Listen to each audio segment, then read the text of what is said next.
Good afternoon, ladies and gentlemen. Let's get into it, shall we? So last night I watched the undisputed champion, Gabriella Fundora, make a defense of her championship. And I'm going to just give it to you straight, guys. It was a beautiful one-sided beating by the champion.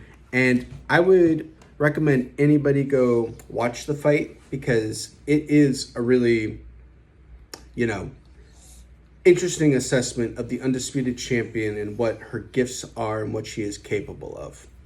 I would say that she's going to be unbeaten for a long time because, how do you get past a 5'9", 112-pound fighter who knows how to use all their natural gifts, whether it be their reach and height, and knows how to just work on the outside, mid-range, and pocket? She's pretty much a complete fighter from my point of view.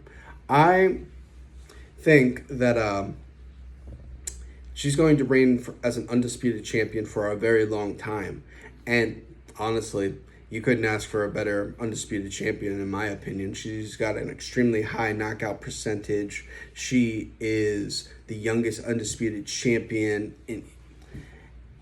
recorded, if I'm not mistaken, in the female division. And yeah, I would just, I would recommend anybody go watch the fight with Kubicki. Kubicki put up a very spirited effort. It's not that she didn't try to bring new faces to the champion, but like you hear Fundora in the post-fight interview, it wasn't anything she had never seen before.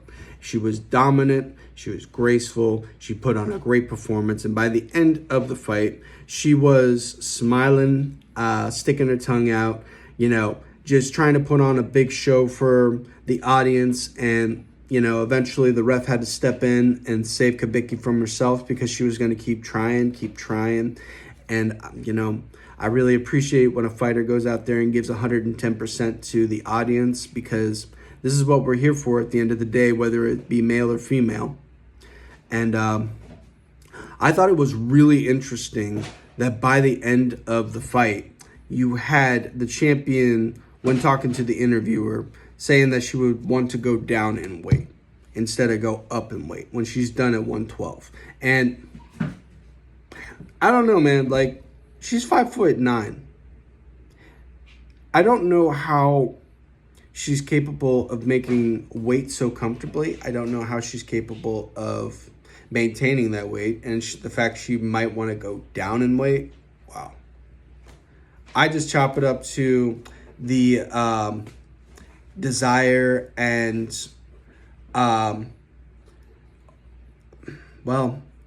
there's really, I'm struggling to find the words for it, but it's hard to be critical of someone who thinks that they can, lose even more weight, put themselves at more of a disadvantage by draining themselves to become a multi-weight champion. The desire, the want, and the need to be great in some of these girls is just very amazing to watch, if I'm being honest. Because, I get that, the challenge is moving up in weight. Totally understand that. But I think that with Gabby Fundora, there's a lot of good competition at or around her weights that'll keep her busy for a very long time. So whether she goes up or down, I would love to see her fight regardless. So congratulations to the champ. And the second fight that I watched last night was a real head scratcher. I'm not going to lie, right? So the champion Collazo, he was fighting for the unified championship. And I apologize if I forget the challenger's name. The Filipino put on a really good fight. And quite honestly, Vayson. Thank you. Vayson. He put on a hell of a fight. Vayson came to take the crown from the champion, but unfortunately, by the end of it, his corner threw in the towel. And I'll be honest with you guys. It's not that Vayson wasn't winning the fight. Vayson just wasn't doing enough in the moment. And I stress moment because if you go back and watch the whole fight, he was fighting back consistently. It was just at that time, he was taking heavy shots. He was trying to find a way to break through Collazo's offense and defense and bring, and land his own shots. I think that it was a mistake of the corner to throw in the towel that early. And honestly, I think that it's sad to see fighters like Vayson, lose opportunities like that from an incompetent corner.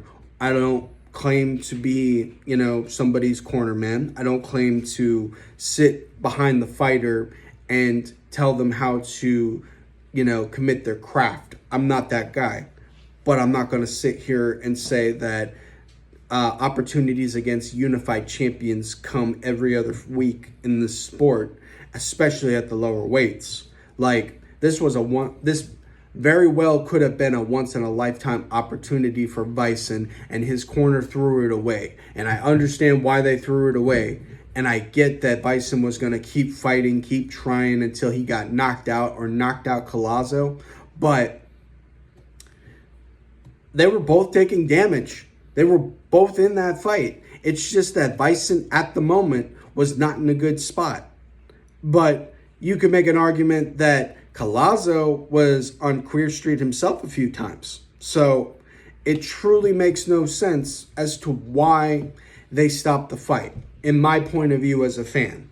Like, I think that Vayson should really take a good look at his corner and see if these are the people he wants to continue to have a relationship with. Because while they may have did it for honest reasons, due to fighters who will continue fighting and they will, they would rather die. Some of these guys would rather die than quit. I totally understand that.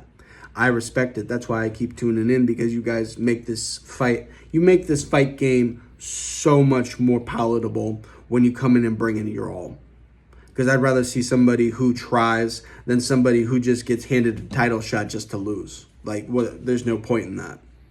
Like, at that point, I'd rather just watch some WWE, and I haven't watched WWE since I was 15 years old. Now, with that being said, you just got to feel bad for Vayson. Vayson was a fighter who knew the assignment, and he came to take the title. But even though Collazo was fighting back and he was finding answers to Vayson's offense, it's just a sad story in my opinion. I would honestly watch it just so you can come to your own conclusions when you see the stoppage. Because from my point of view, I think that Vayson had a lot more to give in that last part than he was given credit for. And I think it's just a shame that he lost his chance at the Unified Championship. Best of luck to Vayson. I really hope that he does get another title shot down the road. But boxing can be such a dirty sport sometimes. Anyway, guys, that's what I got for you. Hope you have a wonderful rest of the day.